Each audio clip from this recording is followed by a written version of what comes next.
I was pitching internally just this week the idea of having a technology policy conference just on that issue, on housing affordability. I think we really need it desperately because there's a lot of places that technology can help. And yes, AI can be part of that solution.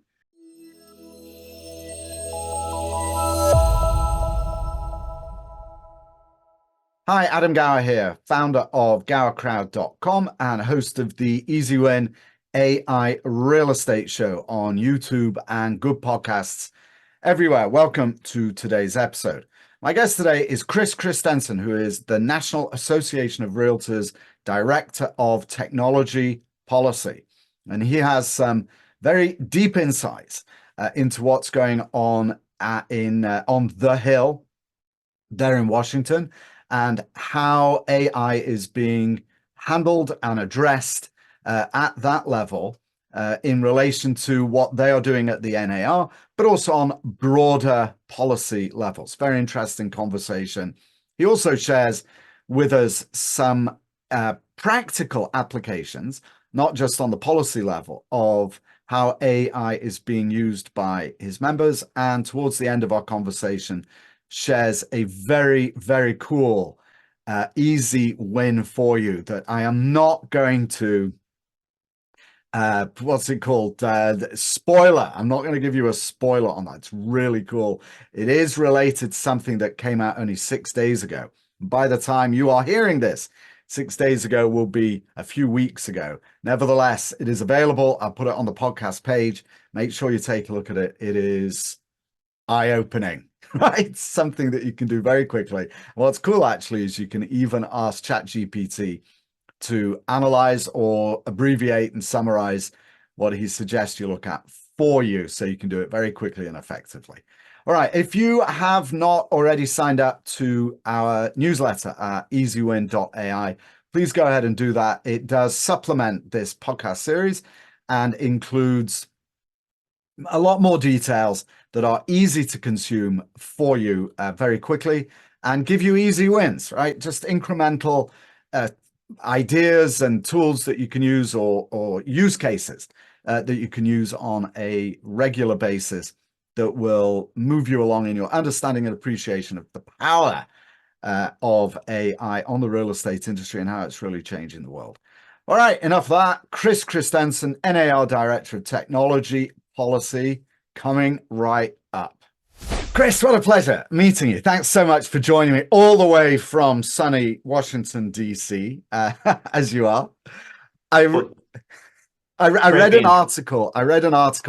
Where was it now? I can't find it, of course, on my screen over here. Here it is. Yeah, actually on the National Association of Realtors website that talks of you as being the NAR Director of Technology Policy, who is working to refine AI policy. So why don't we just start at the very, very top there and kind of ask you, what is the general view of the NAR to AI and how it's going to, I'm going to put words into your mouth, revolutionize the industry? Well, absolutely. I mean, if you think about how many things AI disrupts and changes, in terms of search, I mean, a lot of what our members do is about search, right? When you boil it down into its core essence. So obviously it's a very important issue for us. And we've been talking to our members. We formed a special AI work group tasked with looking at, different AI use cases in the industry. And it's one of those things that the adoption rate on it is so exponential and unprecedented. When you're looking at something that, adopted faster than Instagram, it's something that's garnering a lot of attention, not just in the industry, but here on the Hill. And so we really wanted our members to be a part of those conversations. We wanted to be involved in those conversations, and we want to be at the forefront of the discussions about how this can improve the consumer experience in real estate, right? Because that's ultimately what we're about. And so how do we use new technology to help serve our members, to help them do their business, to help serve customers? That's really what is the genesis of it. All right. So you talked about a couple of things, actually. Let's get into this. Really interesting. So one of them, you use the term search. And then you also said different use cases. So let's just kind of go, let's start with different use cases. So what are the different use cases that you guys are aware of and starting to look at? Yeah, we collected a lot of them, and I think some of the most interesting to me are the visualization. Like, here's what your remodel may look like. Here's what the new zoning requirements would look like in your city. That's a really interesting story to me because we're at this really interesting moment where there's a bipartisan movement to improve zoning in cities, right? So you can use VR head glasses and envision a whole new world. And Yeah. that's really powerful change that you're putting in the hands of people and local legislations. So I think the visualization part, like this is what your new home could look like, this is what floor plans would look like.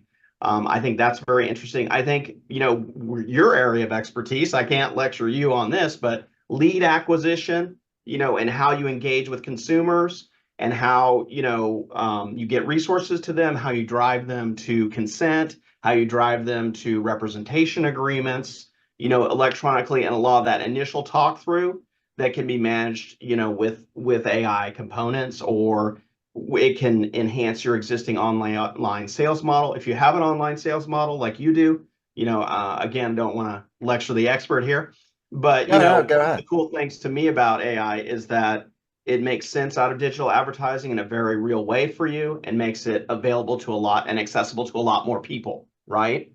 So you don't have to now suddenly be an expert.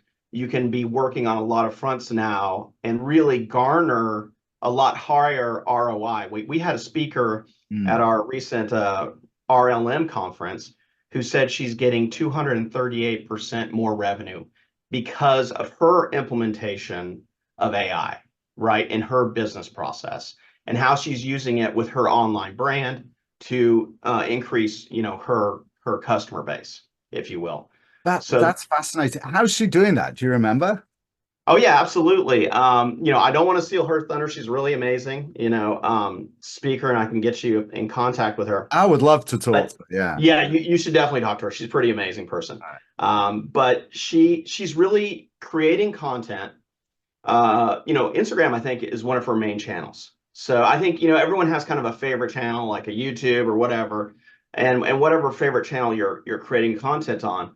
And that content garners leads. Some of them are just bored people. Some of them are bots. Some of the, how do you know? Like, how do you save your life, right? From that kind of the grind of going through 5,000 different comments to see what's real and what's not. Well, so I think she uses AI to filter that, make sense of like who's real and like turning into a potential lead, right? Who needs her business, or people who've signed her buyer representation notice or something like that, right?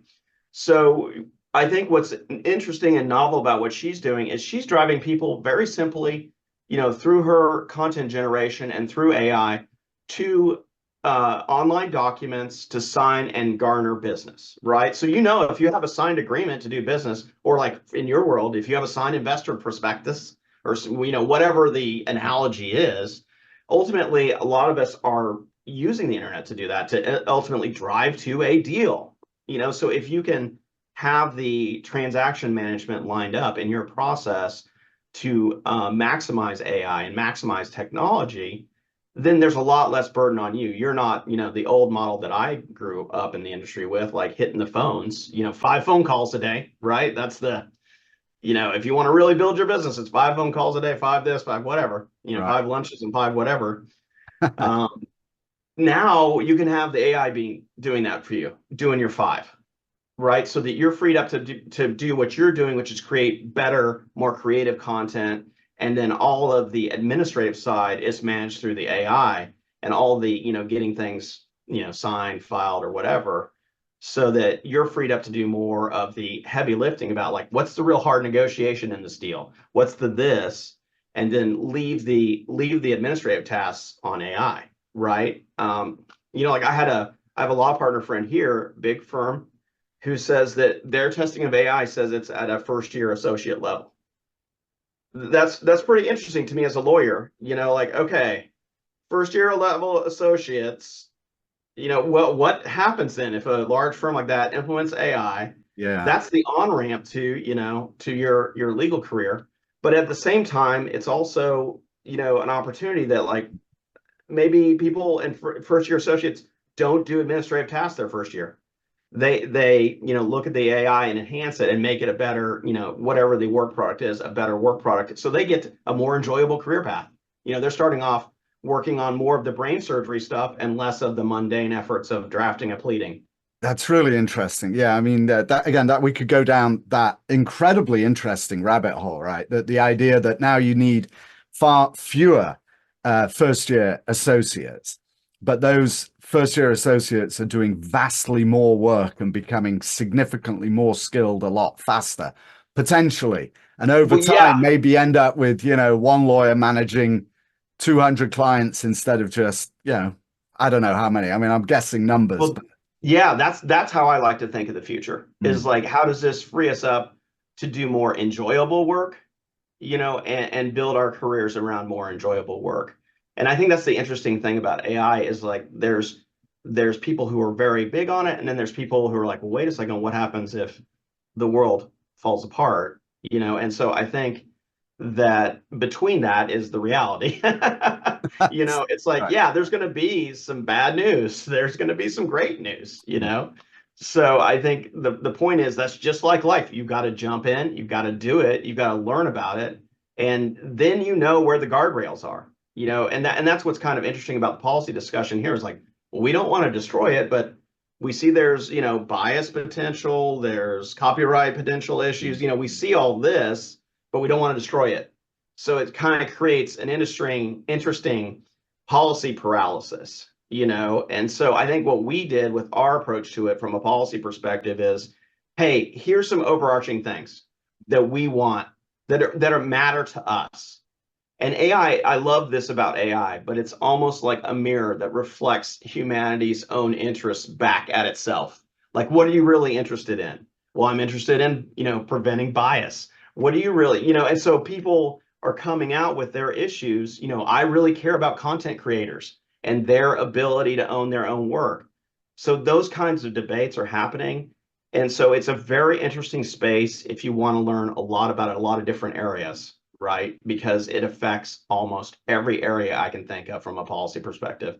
And the interest here and the activity here has been unprecedented for issues. So for me as a policy person, it's just the best issue you could sink your teeth into possible. All right, so let's talk about that. I do want to just go spin back briefly because I had, a very clever thought that I want to share to show how clever I am. Artificial intelligence is AI, but this lady that you talked about, who has dramatically increased her ROI, sounds like she's using intelligent automation, not artificial intelligence, intelligent automation. So she's automating her systems and she's doing it by using AI. So it's intelligent Right, automation. So that's right. Well IA. That said. was trying to I was trying to be clever. That was That all. is very clever and Mm. and very insightful. So Thank you. I'm glad And I'm by the way, glad we're also, Chris, talking today. I do want to I'm just, learning. I want to acknowledge and express my gratitude to you for having clearly done a little bit of research on me beforehand. It's very nice of you to have done that. I can tell you did. And most people, I'm not to be derogatory about all my guests. A lot of people don't. So I'm glad that you did. It's very nice of you to have done that.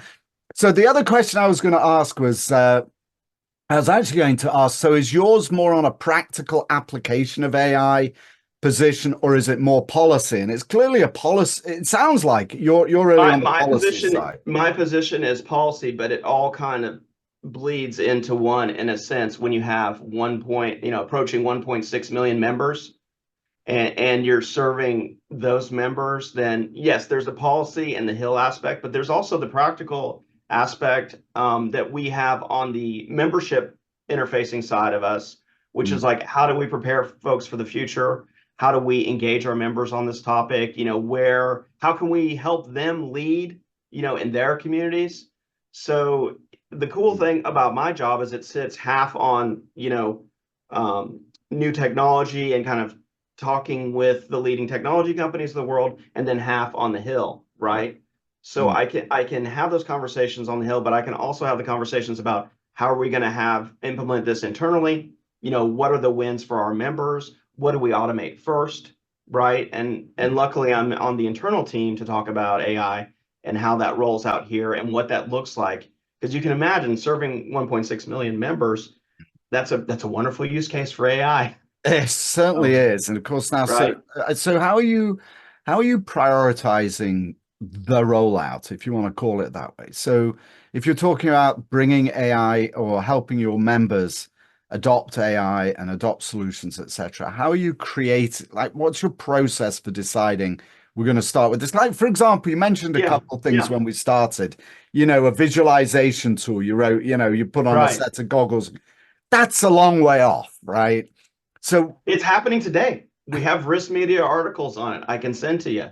That is happening today in communities, that people are using goggles to visualize new communities. That's cool. I mean, that's affecting positive change and unlocking inventory for consumers and for our members. So I love that, that aspect of it. For us, I will tell you, we are looking at all the, what we're doing first is where are all the potential use cases? And it's basically like a giant catalog. It's kind of like Darwin, going in and just tracking all the species first, right? So like what is it that we do? And then where does AI fit into that and doing that mapping exercise, if you will? well, And I think that's a good exercise. where are the most likely early areas Well, for? the most likely early areas is on policy. What is the NAR policy on this? What's the, when's this conference? Asking questions that are about resources that we control.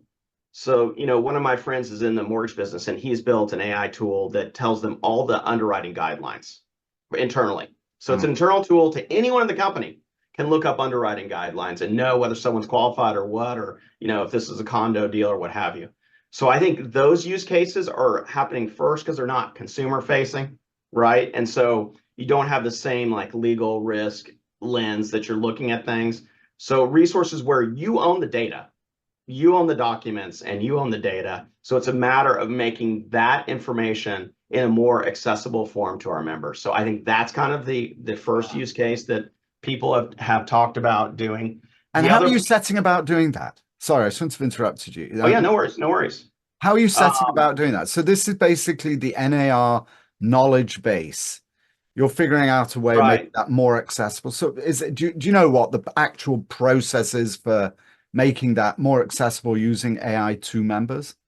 Well, it's taking our data, our resources, plugging it into a model, large language model essentially, that would make that more accessible. And so then the large language model it's prompt response in the large language model so that then go directly to the source, essentially. So your So members will that's be able to come to the NAR website and chat with the knowledge base, basically, instead of that, yeah, I mean, like I said, this is all preliminary discussion, if you will. It's not like a launch product, so don't everyone, go running to your NAR.com and it's like start trying to Christensen find it. promises, yeah, Christensen promises new product. Right, But exactly. I mean, I'm just giving you the insight, like into our internal All right, conversations about where would be the earliest use cases got for it. it. Is the other thing that's happening to me is like, hey, Chris, you've got a lot of interesting data there, at NAR. So a lot of people are cozying up because we have the best housing data. Uh, Our economists have garnered the best housing data. So I think that's also, something for your user base and your listeners is that be careful. Your data may be insanely valuable, you know, the good news is anyone who's been, sitting on stores of data now, mm, that it may have a value to it that outside people may be interested in, right? Because think about, all the years we've been tracking housing data and what the predictive analytics on that can do. I mean, you're talking about creating new whole businesses, right? Out of that kind of data store. So I think that's the other thing that has me interested. I'm like, okay, look at all this data. There's a lot of opportunity there, and then how do we do that? So that's kind of the early discussions is map this, it, figure mm. out use cases. So this might be, I don't know what I'm going to ask what I think is, kind of a daft question, but I'm going to ask it anyway. Okay. Yeah, yeah. I love daft questions. There is a, there is a huge housing crisis in America. Yes. Is there any discussion at the NAR for how implementation of AI might help resolve or solve that? I mean, the only way to really solve is to build more. I mean, it's like I can't really think of anything else. But is there a line of sight somehow that this will help, uh, consumers or developers, Yes, builders? absolutely. Absolutely. Because I will tell you, this administration in particular and other folks on the Hill are very much fixated on that issue because it's start showing up in polling as like a number one, number two, number top five issue. And whenever that happens, then you get a lot of questions, about that. So yes, absolutely. In fact, I was pitching internally just this week the idea of having a technology policy conference just on that issue on housing affordability. Mm, I think we really need it desperately because there's a lot of places that technology can help. And yes, AI can be part of that solution. To me, I look at it a little bit differently than some folks, because I know, yes, there's a supply constraint and supply demand, but also look at what happened to interest rates. That's a very unusual, unprecedented move in interest rates, that hasn't really sorted out yet. mm, So to me, also, how can you use AI to improve liquidity, improve pricing? Is there any price savings or shaving there? Because if our members, I think if you want to say a high aspirational level, it's like 30% of transactions nationally are cash. Let's say 26% is the last number I saw. jeez. So that means the majority of transactions are financed, right? Mm, So anything that you can use to get cheaper liquidity to consumers makes more deals for you. So then definitely AI is part of that conversation, right? Because that's about how do you take data, get it validated by consumers, get consumers through a consumer disclosure process faster. So I think there's a lot of use cases I've heard about AI. The other piece is transaction management, and how do you use AI to facilitate transaction management, which can help. And we talked about how you can use it in zoning, which does unlock more inventory. And then the big piece for us, is also tax policy. Tax policy affects a lot of this. And so we have a lot of innovative solutions out on the Hill right now, that talk about, how tax policy can affect that. And if people want to see that, that's flyin.realtor should have that information for them. and you're when you overlay, are you anticipating overlaying or integrating AI with your knowledge base in order to help inform these conversations on the Hill? Is that are you? That is the modern way that the Hill works, in my opinion. Okay. I can go to the Hill with anecdotal evidence, but it's data is really king to me in a lot of ways right now because people want to see the empirical data. How do solutions affect the empirical data? What does the empirical data mean in terms of policy decisions, right?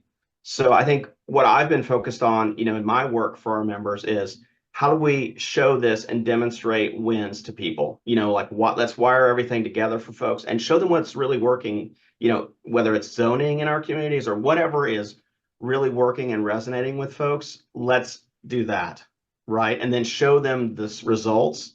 And so when I can come to the Hill with results instead of it's my opinion that this will work. Because one of the things I've found, about DC is like everyone has a different opinion on how to fix it, right? So let's pretend we're Google and run 10 different tests. And and just so I think the way I conceptualize it is the way Google conceptualized browser testing is run 10 different tests, see what is actually working in the real world, then come back and refine the policy. Because it doesn't help if you have a great idea or solution that's not scalable. And I've seen it. I've seen certain programs go, they run immediately out of money. They were so popular. Well, that's not going to help anyone. It's got to be a scalable solution. Because when you're talking about that, or, one of the other initiatives that we're involved in is the Black Homeownership Collaborative, where we want to get, 3 million new households by 2030 in sustainable home ownership. That's trillions of dollars in financing. So that has to be a scalable solution. That has to have technology at its core, right? If we're going to, improve equity in housing.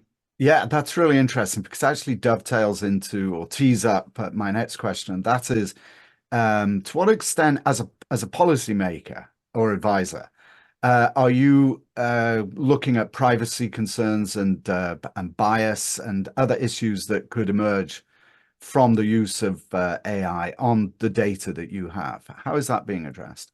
I think those are almost 90% of the discussion now, right? Because there is a federal, omnibus privacy bill on the Hill right now. So, and that's, I think, has been driven and kind of bubbled up to the surface because of the interest in AI.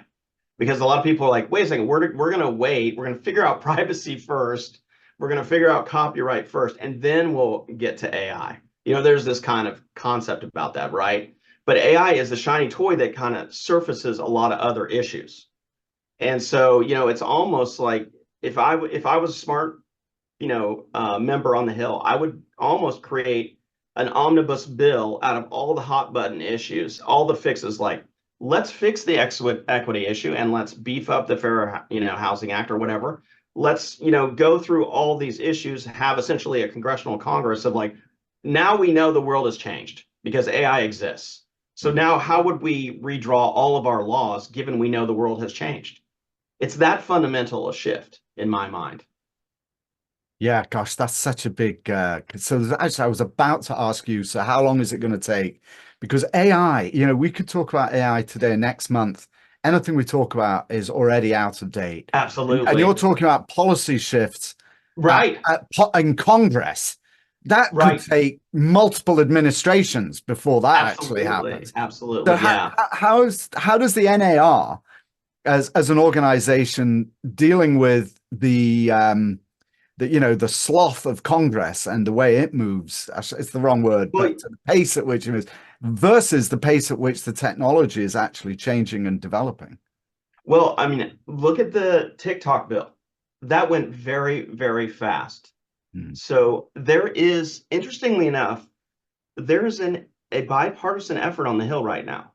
I know that is not really what sells media articles, et cetera, and drives a lot of the national discourse. But when I go to the Hill, and I'll be there tomorrow, I see a lot of people working together to fix America's problems. And probably one of the most bipartisan ways since I've seen in my career. So I think while there is like this rancor that's kind of selling things and maybe driving fundraising, et cetera, like when you get down to the people who matter and who are writing these laws, they're working very closely together. And I think that's where you saw like national security is an issue that's bipartisan. Democrats don't want security issues in technology, and neither do Republicans. And so you got the TikTok bill, right? So yeah, there's other examples of that in recent history. So yes, we're known here for taking our time, but there's been a lot of fast moving action on AI. Look at the Biden-Harris AI executive order. Look at all that came out of that. That was, I mean, from a just pure policy move, there's a lot of policy that's come out of that, a lot of regulatory efforts, a lot of appointments of chief AI officers. So if you're a policy person, that's a huge policy win, in that executive order. So that's something that's real and is affecting real world, transactions. So for us, yeah, there hasn't been a huge omnibus AI bill, but I mean, there's word that Senator Schumer wants to do something, and that's going to look like, apparently it's going to look like a, hey, let's support this, let's fund it and support it and really look at it. It's not going to be let's tinker with the LLM algorithms, you know, because I think that's where, let's be honest, we don't do things well here, is when we get down into the very, minute details. And so I think you'll see NIST playing a larger role. So if you want to really track what's happening here, I would look at NIST and look at their website. They have What's AI, next? Sorry, what is that? National Institute of Science and Technology. So Neat. it's a federal organization that does essentially data standards work, and they were tasked in the AI order, executive order, to do a lot of standards work that's actually getting a thumbs up from a lot of people in industry. A lot of large financial services firms are using those standards, and so they have a model for looking at bias. They have a model for looking at risk, on implementing these solutions. So I think you're going to see a lot of that what I would call like super, if you want to get in the weeds about how it's coded or what the physics of it is or what the math of it is. I mean, it's beautiful math when you get down layers down. But there's not a lot of people, on the Hill who have PhD level math, appreciation. So I think a lot of that stuff's going to get punted to NIST, if you will. And that's going to be where the standards making process happens. And that's going to be where a lot of the magic happens, for consumers and for people who are interested in tracking where this is going. Chris, what a fascinating insight. Thank you. Let's move towards wrapping up with three quick fire questions. Okay. But take as long as you want with the answers. They're easy for me to ask, but this is the but you did actually, you said something very interesting that teased them up perfect. You did say the world has changed because of AI. So let me ask you this first question of the three. Why should real estate investors or professionals, people in the industry, be paying attention to AI today? That's a great question. I think it's because change is the only constant in real estate. Ever since I've been in real estate, it is constantly changing. There's constantly new things you can learn about it. I mean, what a joyous career that is that, right? Imagine having a career that doesn't change, doesn't transmogrify into something else. This changes fundamentally some of the core principles about what we do as real estate professionals, in my opinion, right? So I think if you ignore it, it's at your peril. And if you embrace it, I think that's where you get the 285% ROI increase, or 283%, whatever it is. Because by embracing new technology, you're advantaging yourself amongst your peers. The other thing is, you and I know, there's a lot of us out there in real estate. So how do you distinguish yourself?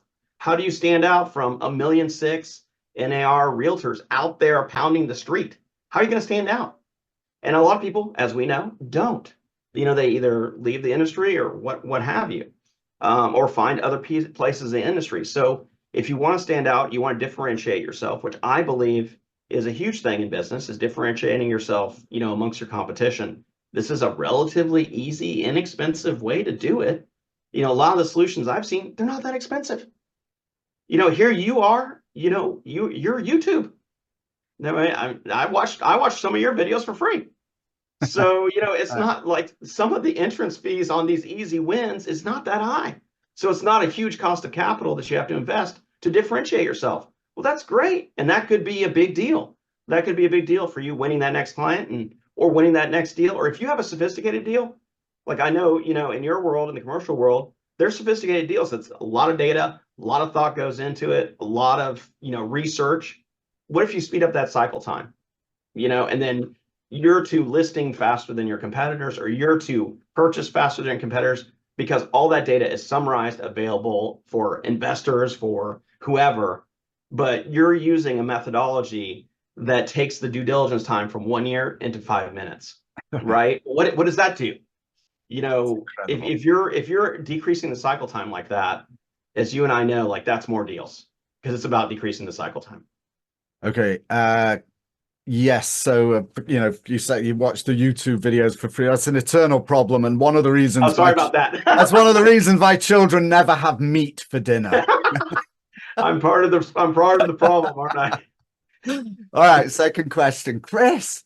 You obviously tuned into this. How do you actually? So this podcast series and the newsletter at easywin.ai that comes with it is all about getting easy wins from using AI, like easy solutions. So with that in mind, to anybody that's listening or watching, how do you use AI daily? What tools and apps do you use if you use it daily?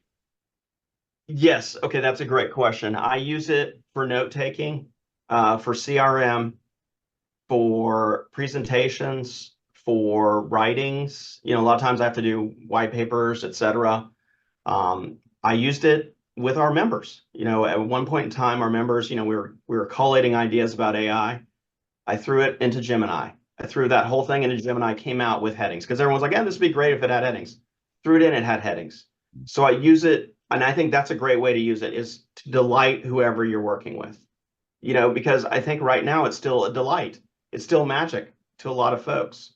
So if you can just, and I just use simple stuff, simple, easy stuff, image generators, what you would normally think about from Any AI. in particular that you like? Image generator? Um, not really. If you have suggestions, I'm open to that, but it can be very helpful for like visualizing certain things, right? And I think that some people, when you're doing a presentation, it's visual. Like your great presentation on your YouTube channel, where you used AI to generate the slides. That was amazing, right? And those are great visuals, and they helped me understand like your value and like what you're getting at. So I think anything that does something like that, that's extremely helpful because I can't tell you how many the number of like one-offs. Can you explain this? Can you do that or whatever? If you can put that into a PowerPoint, you can solve a lot of that for yourself. And then also like if you do a one-off PowerPoint for someone, what are they going to think? They're going to think you're amazing. This is not rocket science. They're gonna be like, oh, Chris stayed up all night and did a PowerPoint about me. Yeah, it's crazy. Chris, this It's thing, kind of seriously, you right. upload text and it Yeah, pops out a whole presentation. You could go yeah. in and do a little bit of refinement, but it's like Or instantaneous. or if you want to make sense out of data or make sense out of something, a Yeah. lot of lawyers that I know use it as ideas. Like, hey, tell me 5 different ways to attack this argument, or tell me, so a lot of people use it as a brainstorming tool, use prompting as a brainstorming tool, use it to refine things. There's just a lot of use cases. Endless. All right. So So let me it's, ask you this last question then. yeah. Can you think of one something that listeners and viewers can do as soon as they finish listening? They can, I keep wanting to say hang up, but they can get off off the show, open up their screen and do something that just gives them just a really easy win that gives them a sense of how powerful, how cool, and how useful AI can be. Just the simplest thing is fine, just an incremental step. Well, one thing I would do is Google the OpenAI covert influence operations report that just got released. So if you Google that and you look into it, it's fascinating, right? Because OpenAI is talking about how covert actors are using OpenAI, to influence social media. So you can just see what people are doing. Like there was a user who was using AI to write Telegram posts, right? And the fascinating thing to me about this report is that and as you'll know this as an expert in social media, the engagement went up substantially. So, it's an old thing that people use bots to post on social media. But what's a new thing is that you get engaging content from it. So I would recommend that OpenAI threat report. I think it was 6 days ago.